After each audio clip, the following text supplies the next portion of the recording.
All right, we're recording. We'll go ahead and get the meeting called to order.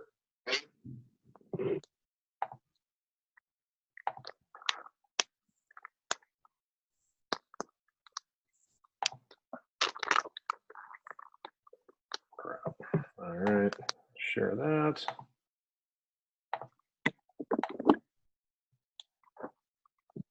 All right.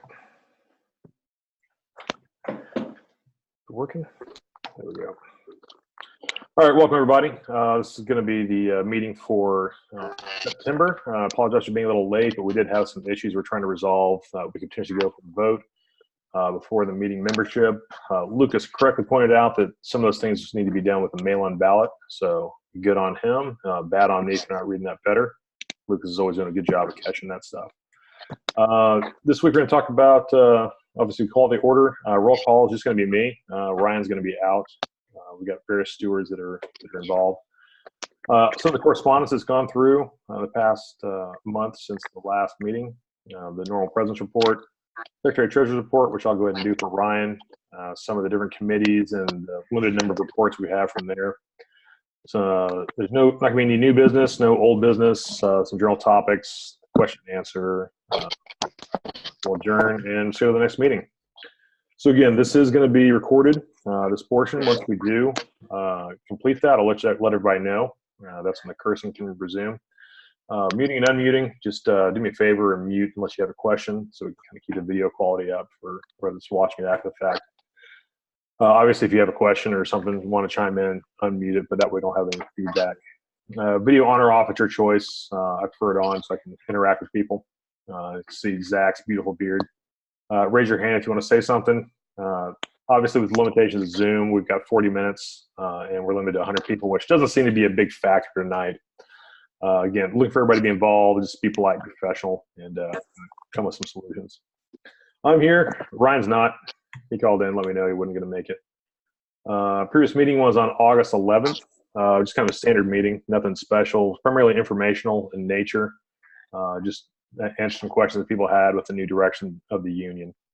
We didn't have any motions put to a vote. Nothing was really discussed. And if you missed it for some reason, weren't able to attend, or you're unaware, we do have it located on the Local 108 YouTube channel. It has actually had over 100 views. I'm hoping it's all management getting scared, but we'll see.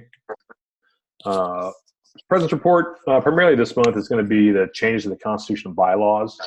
I sent that out to everybody. It's put it on LinkedIn. I put it on the web page, put it on Facebook. Email it to all the members that we have an email for. So if you know of any members that did not get it, it's because we don't have an accurate email for them. I'm just trying to dodge them. Some of the changes, or the content of the changes, we're moving the PHPA, the Professional Helicopter Pilots Association. That was kind of the umbrella organization for us, Bristow and Air Methods within OPEIU. They no longer exist. They were seen by many as a kind of an unnecessary extra layer of bureaucracy and draining some money that a lot of people, especially Air Methods and Bristow, didn't want. They did do some good work for us, but apparently they didn't feel like it was worthwhile. Date changes for everything, including the elections. Obviously, it was written several years ago, so those dates were in flux. So they've been forwarded from the last election. Dues, we're looking to change the way we do dues. Right now, the way that the language is written is it's set at 1%. The OPEIU International says it's going to be 1% by 2015. So at some point we'll have to get it back to that. But right now, probably what we're trying to do is get it to where we're just saying it's a maximum of 1% for the dues, and that we can change it. If you haven't read through it, I can answer some questions here in a little bit. There's a change to the executive board composition, and that's again been subject to some discussion. It's actually been the most discussion so far was how we change that composition. The initial suggestion a few years ago was add a vice president, add 4 trustees. We bumped it back down to 2 trustees, and now we're just talking about doing just the vice president for now. Concern was it's a little top heavy for a 60-member organization, which I can understand. My biggest concern there was ensuring that we have a good input from everybody. Everybody has the opportunity to say something, and those trustees are able to essentially be a valid vote. That's really the primary purpose of the trustees on the executive board. There's an annual requirement where they do go over the books with the secretary treasurer. There's also kind of their key function is to act as a voting member of the executive board. Lucas, what are you wincing about? Do you have your hand raised intentionally, or is it just up there? No, I did raise my hand earlier. It was in regards to the date that the parent union requires the 1%. You said 2015. I just wanted to verify that. Oh, I'm sorry. That's 2025. My mistake. Yep. Lucas is always, man, that guy's amazing catching that stuff. Let's see. So the other thing was e-ballots. So obviously it's pretty cumbersome to every time we want to have a membership vote for any reason, whether it's dues, whether it's an election, whether it's any other thing we decide we want to put forth to the committees. Lucas and John understand and we're intimately familiar with the pain that was going to be the election, just with the nominations getting sent out. E-ballots make that way simpler. It's way cheaper and gets it done a lot faster. There's nothing wrong with doing it. There's a lot of other organizations that do it that are much larger. It's just we didn't have it in the Constitution, so we want to have that option. Use of the funds. This is partially related to the next item, which is the Pilot Relief Society. For you guys that were in the military, the Navy and the Marine Corps had a thing called the Navy and Marine Corps Relief Society. The Army had, I can't remember what the Army called it. The Air Force called it, I think, just Friday. But essentially it was an organization that gave loans and scholarships and grants to sailors and Marines that maybe were running some financial issues. Could be because of car problems, could be because of health issues, could be any number of things. But the idea was that these organizations would actually help these people out. That's one of the things that other unions have been doing historically. These aren't just, hey, we're going to throw a bunch of money at people to get them to join, but it's, hey, we got a guy, like in this case, somebody like Ryan Hildebrand, who I think we all agreed needed some help. The company wasn't doing a great job or any kind of job of helping him out until some people made some good phone calls and brought it to Dave Stepanik's attention. But they were perfectly willing to just let the guy, yeah, sucks to be you. And I personally, I don't know about you guys, but me personally, I can't really sit by knowing that we have a lot of money sitting in the bank and we can help somebody out that needs it. I think it's incumbent upon us to take care of ourselves if no one else is going to.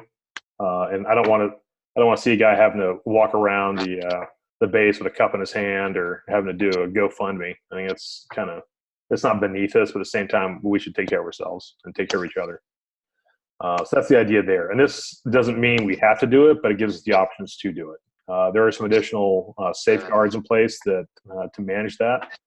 They're put in place by the National Labor Relations Board, the Railway Act, and several other things. So there's going to be some other audits that are done on the company books, but that's going to be transparent to everybody except Pete Catalano, Ryan, and anybody else that wants to get involved in it. Communication. Obviously, we've got the Facebook, LinkedIn, YouTube. Monthly newsletter is still a work in progress. Still 2 months behind on that. It's just right now it's not the big priority. It's trying to get everything else set up. So the other communications going on has been through with management, with John Sage, with Jamie Hinch, with Maria Costello, with Jason O'Neill, with all those guys. Essentially trying to get them to understand that we're here, we're engaging in policy, we're going to engage in how things are done, and we're going to give them our feedback. It's trying to carry through with the idea of engaging management and trying to do things constructively rather than just holding our breath and stomping our feet and only filing grievances. So again, one of the ways we do that is going to be those emails, whether they come from me, whether they come from the guys in the field, whether they come from whomever. Lucas, you got another question, statement? Okay, cool. And I'm going to click your hand off there. Lower your hand. All right, sorry, I'm just playing with the toys. What else? Survey results. Let me see if I can pull that up real quick. Should have done it better, but I didn't because I'm a turd.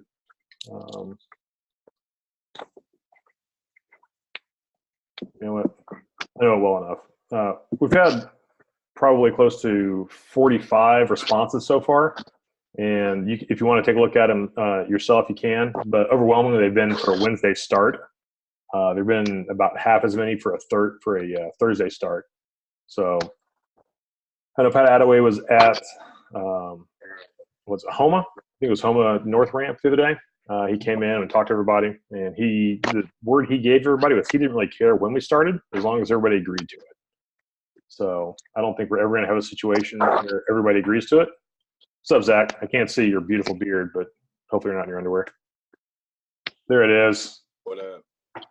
I just talked to Stefanik the other day. I think Ben and John were sitting there also, but I asked him about the change schedule thing, and he said he doesn't care either way, and that's an easy fix for him. But he told us all that, but when HR was down, went around and asking everybody what they wanted, they said it was about 50-50. Sure. But there was like maybe 5 pilots in the room that all piped up and told him that, well, nobody asked me. Right. So we, I mean, John and Ben also, piped in with that, but he doesn't seem to really care, and yeah, he thinks it's an easy thing to transition. Yeah, and that's the great thing is, I mean, it's a super easy fix, and they honestly don't care. And what we really have to kind of focus on and remember is that, it's not our target audience isn't HR. I mean, I'm not talking to John Sage or Jamie Hinch because I think they're the guys that get things done. I'm talking to those guys to get to the guys we need to get to.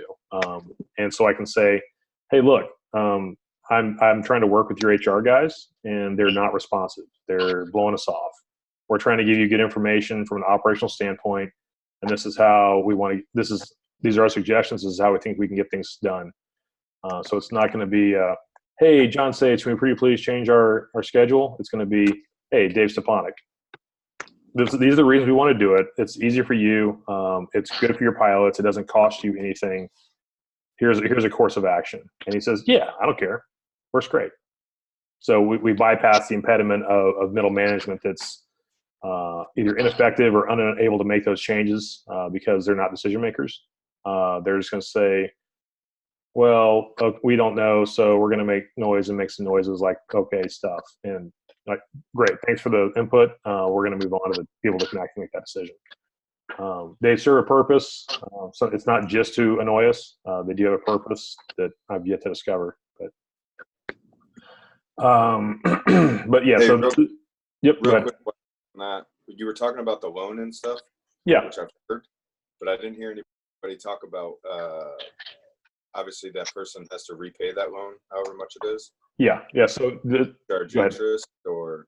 Yeah, so my idea is we're not going to charge interest for it. I mean, I don't want guys taking loans to go do investments and stuff, but at the same time, it's only it's limited to $2,000 per the international. So it's not like it's, hey, I can get 10 grand and go speculate. No, it's going to be, hey, $2,000 because you need to get your car fixed because it got somebody ran into it when it's in the parking lot in New Orleans or whatever. It's a quick emergency, and I'm not going to sit there and hold a guy's feet to the fire and say, pay us money. It's just going to be, look, you can get $2,000. We'll get it paid back. We'll set up the terms. And it's not going to be we're going to charge you 75% interest. It's not going to be a payday loan. It's just hey, look, here's cash that you put money into. You've got the ability to get it back, and you're going to put it back in. It's just like taking out of your 401k without the penalties. So that's the idea there. It's not going to, we're not going to make money on it. It's going to be a service for the members by the members. And again, that's a benefit of being a member of the union. Let's see what else. Membership wise, we'll get to that in just a second, but we've got some new stewards. David Williams has agreed to be a steward, another one to kind of help with Scott up in Lafayette. That's also good because he's one of the 407 instructors now as well.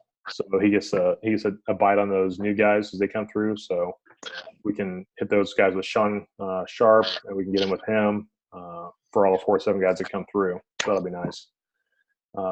And also he's a smart guy, knows a lot about the company, been around a long time. So glad to have him.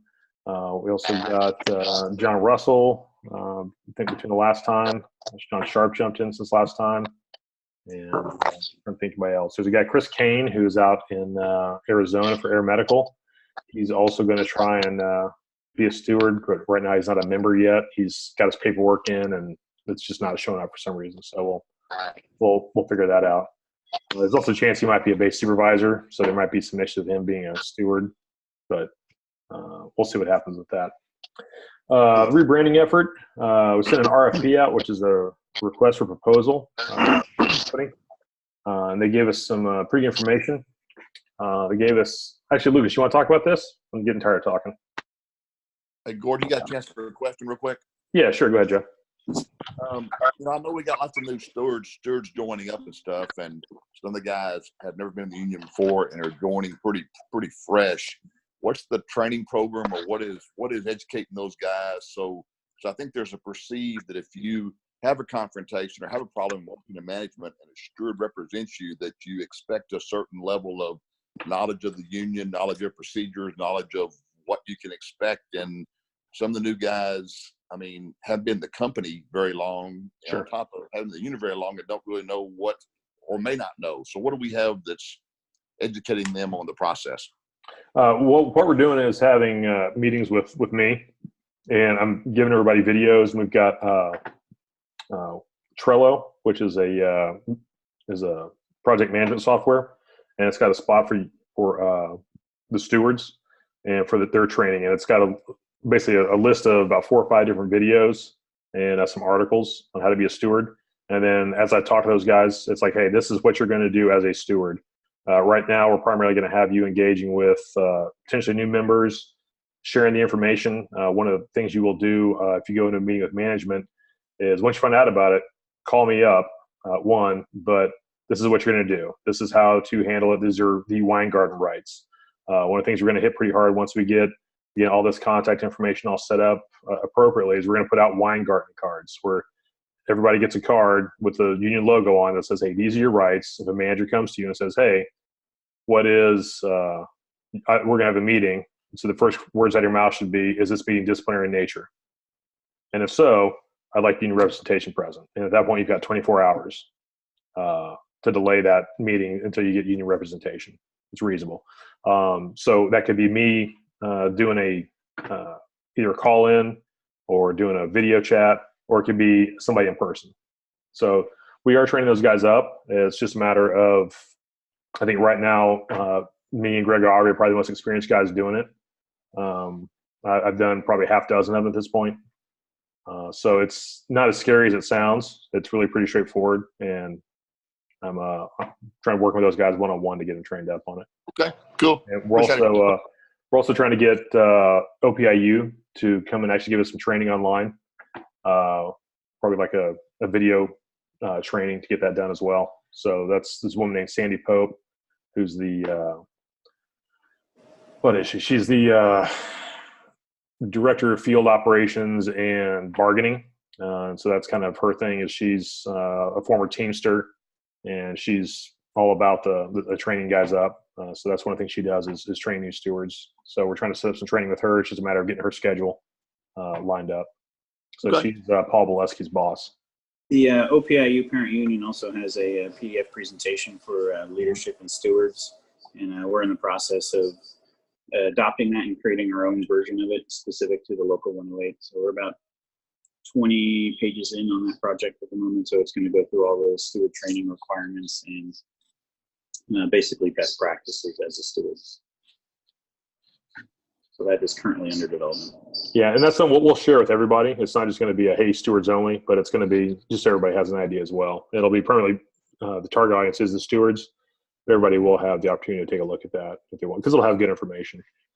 Looks like Sean's kind of coming in. Looks like he's getting ready to do a snuff film or something out in the middle of Tennessee. There's creepy lights out there. Yeah, a little creepy out here. Nice.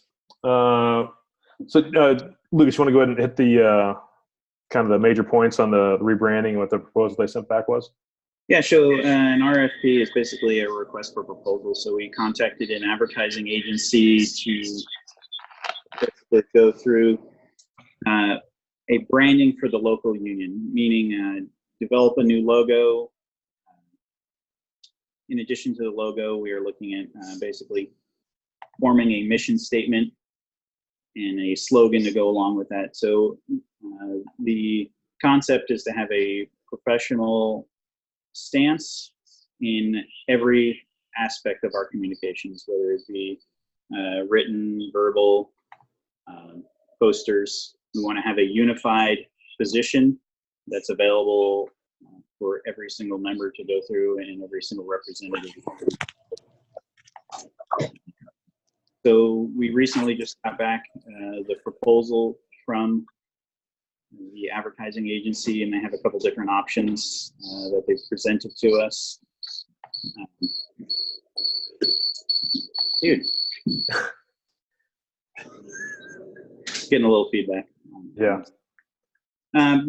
Basically, to go back and take a step back, what will branding do for us? Basically, branding the union. Now we're going to create a logo and place it everywhere. We're going to write down our message. So everyone's going to be aware of that message and what we are trying to sell effectively to the membership.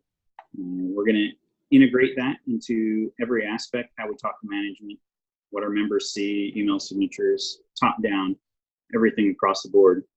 We're going to create a voice that reflects what we are trying to do. Develop a tagline, and then create templates. So we basically need to present a professional front to all of the members, prospective members, and management. Our current goal is building membership at the moment, but our goals directly after that is begin negotiations with PHI. So PHI needs to take us seriously, and one of the ways we can do that is present ourselves in a professional manner. You know, if we're coming across trying to write a CBA on a napkin, you know, they're not going to take us seriously. So we need to present that. So the advertising agency we went with came back with 3 separate bids. The first one at the top there you guys see is the largest of them. So they have a design process they'll go through where they will create 3 logos and present that work to us. We can pick a logo and move forward with that. If we do not like any of the 3, they'll come back for that same price and redevelop another 3 concepts to move forward with. Basically, if we don't like any of the work that they're doing, we're not going to continue on with that point, but it will be a lesser price. It will not be the entire $7,000 if we are unsuccessful in choosing a concept. But once that concept and logo is created, what the company will do for us, they'll create the logo, black and white. They'll use the digital files that they will produce the digital files that we need for every aspect of how we're going to communicate to the membership and PHI management. So they'll set up our graphic elements, the text that we're going to be using. They'll create our letterhead, business cards, email signatures. As you can see there, also PowerPoint presentation, banners, posters. So everything that's been created so far is basically just been produced on an iPad. It doesn't necessarily have a entirely professional feel. So they will produce a professional product that we can use across the board. And in addition to that, those files that they'll produce, we'll be able to use for producing shirts, hats, basically all the swag available. So providing that unified voice and look and brand of the union is basically what we need to show people. So, you know, from our letterhead to putting on a hat and wearing it, there's one unified vision. That is the Okay. there, followed by the Okay. No problem. and $4,000 there. The option B, basically the same information as far as creating a logo, but some of the asks are a little bit reduced. So we would have to produce a lot of our own files and digital information for making shirts and swag and social media templates and communication templates. So those are our main two options that they've presented to us. Yeah. Any questions? That's sounds like pretty much it to me. Let's see. So let me get this. We can't hear you, Scott. Scott back. Crap, I lost it. Where's it at? Nothing. Sign language. There you All right. Let's see. The time frame. Basically, we told them we were going to get back to them within 2 weeks. And there's a couple things we want to readjust on the ask. Like, for example, we don't really need a vehicle magnet. So some of those minor things will be adjusted and come up with a exact estimate of the exact work that we need. We don't necessarily need a number 10 envelope designed. So that'll affect the project a little bit. Basically, if we get back to them within 2 weeks, 6 weeks from that point, they will create the logos, the 3 concepts for presentation. And then once those concepts are presented, it'll be a short period of time, about 2 to 3 weeks, for all the additional digital files to be produced and created. And based on what our highest priority is, they can work on those items first and then get those to us as they are created. So from start to finish, easy 2 months, maybe a little bit additional time on that, depending on how much we want to adjust or change. Any other questions? All right, I'll move on. All right, so the on to the Secretary Treasurer's report. That was pretty much everything for the President's report. So on the Secretary Treasurer report, the membership, Carify stayed at 12. We're at 63 total members, 12 in aeromedical, 39 in oil and gas, 12 Careflight. That's 16 additional members this month from oil and gas. That's a huge number. So Jake, Lucas, Jeff, all you guys are doing an amazing job getting guys in. So really, thank you very much. Total pilots right now is 570 represented, 351 for aeromedical, 195 for oil and gas, then 24 Careflight. We're up to 11% on membership rate, which is way better than we were just a month ago. So again, great job. I think if you don't know, Careflight is separate from us, so their 50% doesn't really matter. It's just PHI. All right, financial report. Currently have $125,962.28. Last month we brought in $3,943 and spent $2,000. Expenses, again, they break down as $750 in recurring expenses, which is the Pete Catalano, the secretary, or not the secretary, but the office manager. He gets $650 of that, and then we pay for the website and a few other things. $1,000 goes to national, and then $255 in reimbursements for different things. All right. Committee reports. You guys hear me okay? Okay, yeah, I just want to make sure there wasn't anything weird when I stopped talking. All right, so the committee is required by this collective bargaining agreement. We got the Professional Standards Committee, which right now that's just kind of whatever we want it to be. I'm trying to use this to get management to decide what they want it to be, what their idea is, because it's in the CBA. They wrote the CBA, so what do you guys want it to be? And right now I haven't gotten a response. I posted that letter to John Sage on Facebook and LinkedIn, so you can see that if you're interested. But not trying to be a facetious or pain in the ass, but what is it you guys, how do you perceive this committee operating? What do you see it doing? And there's just essentially saying, well, we don't want it to violate our rights. Great. I don't know how it could, but what's the intent? And again, it's trying to encourage that whole attitude of we're trying to work with you to abide by the CBA in spirit and in deed, so and by letter. Joint Safety Committee, there were some questions that they posted where John Sage asserted that no one from management would be involved.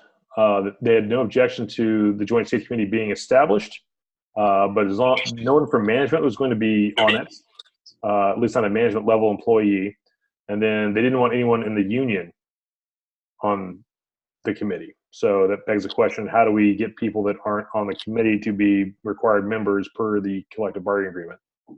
I don't know. So asking him that question, so he's chewing over that. That was as of about a week ago, and I still haven't got a response. I'm assuming it's going back and forth between him and Jamie Hinch and Maria Costello and everybody else. They can decide how to say the System Board of Adjustment. Obviously, that's going to be 2 people from us, 2 people from management. It's not really a committee, but it is something that's part of the grievance process. Training Committee, that's going to be again, that's required by the collective bargaining agreement. Its job is to essentially explain to the membership any changes from the training department and what happens. Right now, I think we've got quite a few line training captains and instructors and check airmen in the union right now, so I don't foresee filling that this committee as being a huge problem. Crew accommodations and environmental standards. For those of you that know John Russell, he knocked out of the park today, hitting the HOMA power outage. Sent an email to Jacob Schexnader about kind of the fiasco that happened with the power going out. If you haven't read it, please go on Facebook, check it out. Posted a letter there. I'll post it on LinkedIn here fairly soon. But he brought it up in exactly the way we need to do it. He highlighted the issue, provided constructive criticism. Well done, by the way. And then did it in a respectful way. Wasn't a jerk about it, but just said, hey, look, here's an issue. Here's our suggestion. Here's what we think you should do about it. So a great job, and that's, again, exactly what we want. And John's going to hopefully post that up on the board for the people at home to see. John, did you want to have anything to say about that? Mr. Chair of the Crew Accommodation Environmental Standards Committee? Sure. As far as a response, I did get a response directly from Jacob, and it was kind of, as to be expected, fairly non-committal. He said, your email has been reviewed and your concerns and suggestions noted. I will forward this email as well as discuss the event in detail with Lafayette management on Monday. Thank you for presenting me with your perspective of the event and noting possible areas for improvement. So obviously my main goal is just to allow the rather broad nature of the Crew Accommodations and Environmental Standards Committee to allow me to hit management with as much as possible and as many management personnel as possible. So aside from the power outage, myself and Lucas got one of the decks in between the trailers here in Homa condemned. It was very poor shape. We did that in person with Carl. And we'll be looking into, in my mind, mostly housing in the short term because the company is wanting to fix those issues. So I think they'll be more available to listening to those problems. But I also want to look at everything else: uniforms, equipment. I think the age of the tough book EFBs is becoming a distraction in flight, and all sorts of other things that we can work on. But it's a lot for me because it's a very broad committee. So if anybody's looking to volunteer, I definitely would like to get at least some fellow members from each base. I'm based in Boothville, and then maybe each area for air medical would be excellent. Yeah, absolutely. So just to dovetail on that, the biggest thing we need right now with committees is volunteers, people that are willing to help out.